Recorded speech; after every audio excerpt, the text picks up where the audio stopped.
Welcome back. It is Wednesday, October 25th in the NBA. My four favorite picks are on the way. We got a full slate of action. Let's dive into it. And before I do that, normally I would hop into a recap from yesterday, although I don't really know how our picks did because I am recording this before Tuesday's games tip off. So Klay Thompson and LeBron James, I really hope you hit your over in points. If you didn't, we're going to get it back today. But either way, we normally do a recap every morning. But as some people might know, we do have a second channel, and I'm actually going to Victor Wembanyama's first ever game. And technically it's second too, which is on Friday. I'll be vlogging it for the second channel, which should be out on Thursday. So if you want to go show the second channel some love, I'll put the link down below in the description. Normally we post these videos every single morning. Don't really know when I'm posting this one, but normally you could count on me posting a video every morning. This one's a little bit different because I have a 7 a.m. flight, and we got a lot of lines early, which we normally don't have lines early for NBA action. Normally they come out at like 2 a.m. But either way, let me know your favorite picks down below. Subscribe if you're new. Let's dive into my first pick for Wednesday slate. It's going to be a guy that I think a lot of people will be on, but I really like him, and his name is Jordan Poole. I like his over 24.5 points,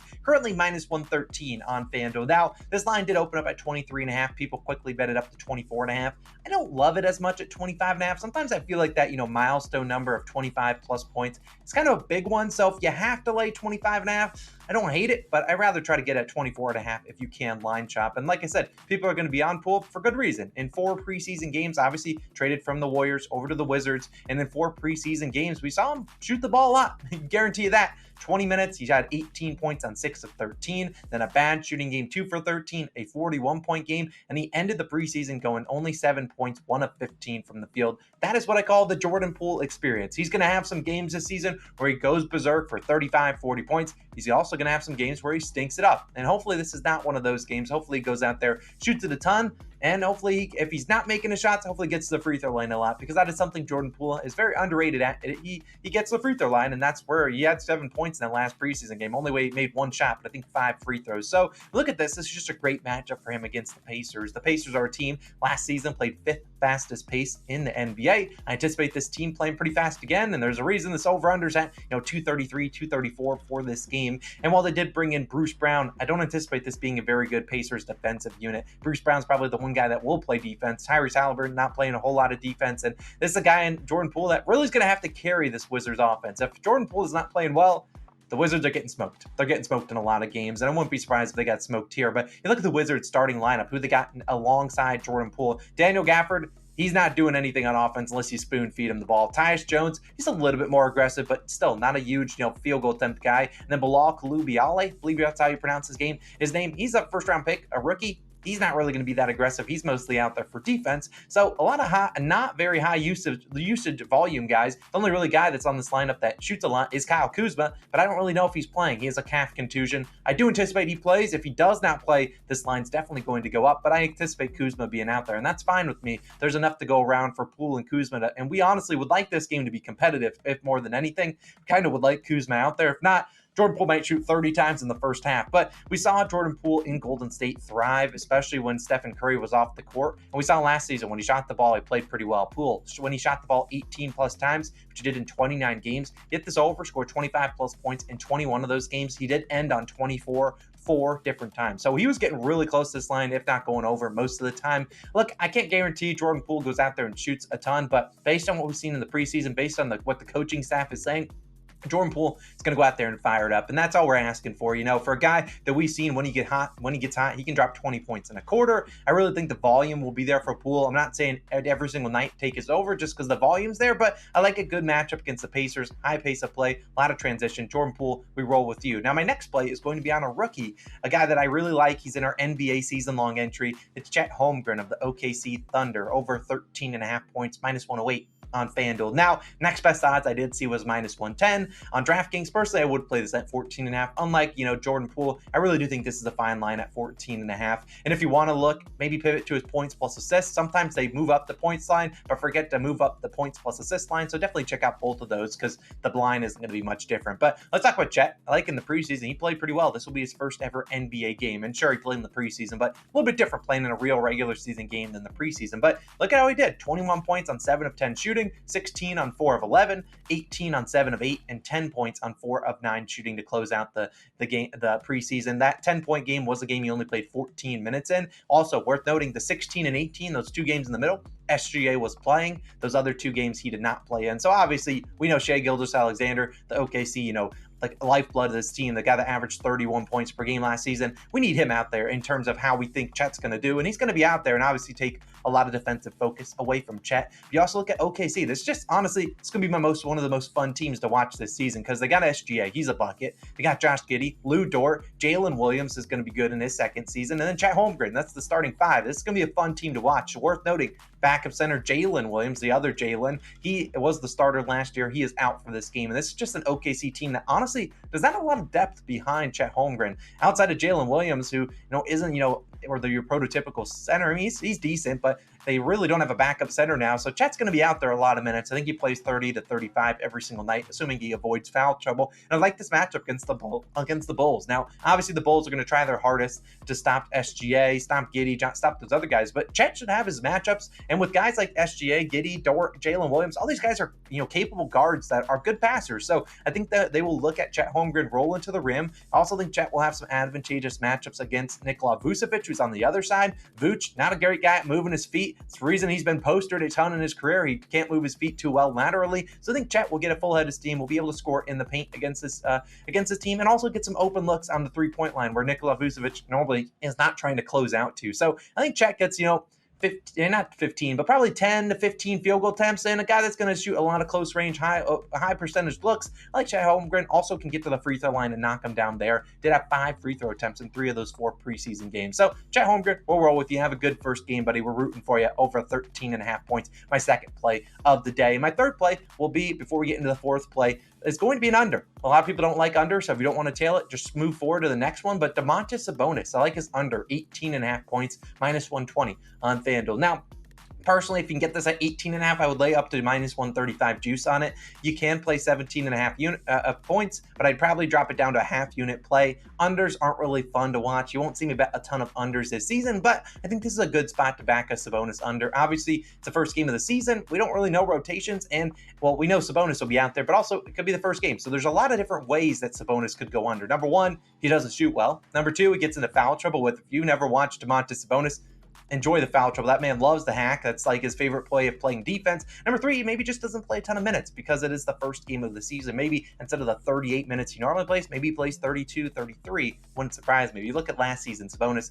did average 19.1 points per game, right over this line. He did only go under, scored less than 18.5 points in 38 of 79 games. So right on the, a fringe of 50-50. But his last 2 matchups against Utah, 16 and 11 points. Soaring under that line, he did play 38 minutes or more in each of those games. So we'll look at Utah. Why did he struggle against them? Well, this is a team that plays a big lineup with Walker Kessler at the 5, John Collins, the newly acquired, at the 4/3, then Lauri Markkanen at the 3 or 4, whichever one you want to consider John Collins at. This is a team with a lot of size out on the court, so you don't score a lot of points in the paint. Hence why, when they made that switch to Walker Kessler, the last 30 games of the NBA season, Jazz allowed the 3rd fewest points per game to centers. They also allowed the 5th fewest points per game in the paint over the last 15 games. Walker Kessler's kind of camping out down there, and he's not going to really go out there and contest a lot of Sabonis, 3-pointers. If Sabonis wants to beat us from the 3-point line, go for it. But still, the Jazz, while they did play really well defensively packing the paint, they aren't great at defending the 3-point line. So when you look at the Kings, who still have De'Aaron Fox, he's going to obtain a high usage. They have Kevin Huerter. They have Harrison Barnes, triggered, Keegan Murray, and they also have guys like Davion Mitchell and Malik Monk off the bench, all capable 3-point shooters. I actually like Keegan Murray to take a big step this season.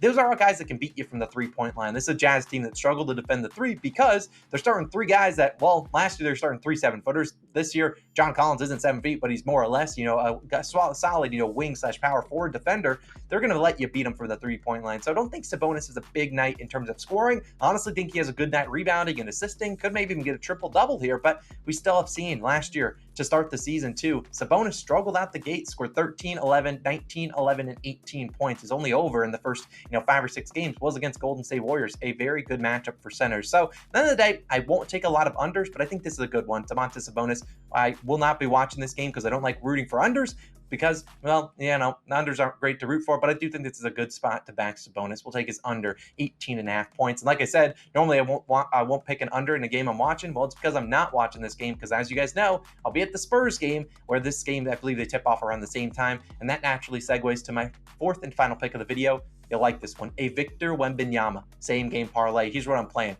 20 plus points and 4 plus rebounds. A same game parlay, 2 legs, plus 205 on DraftKings, risking 1 unit like we are in the rest of the plays. This one will win 2.05 units if it does cash. Now, if you're on FanDuel, you can take this identical thing. I think it's plus 155. So much better value on DraftKings if you can get it. Now, technically on DraftKings, you're taking an over 3.5 rebounds, but it's the same thing as 4 plus. Now, there are going to be people out there that are on the Bet365s of the world. They've already commented down below. Hopefully they're erasing their comment because I'm going to answer it. You can take Wembanyama for 5 plus rebounds if you want. If you want to go down to 3 plus, just because you're like, I don't really want to count on him to get another rebound, certainly go there. I think it's like plus 170 on Bet365 and on other books. So I like him at 5 plus rebounds though too. And honestly, if you're on like a daily fantasy app like Sleeper, Underdog Fantasy, PrizePicks, you can just take Victor Wembanyama's regular over and points as one of your legs to your entries. And honestly, I like Victor Wembanyama to score 20 plus points. I also consider throwing a 1 plus block in here. But let's talk about Wembanyama and why we're getting hyped for his first ever game. Now, obviously, I need something to sweat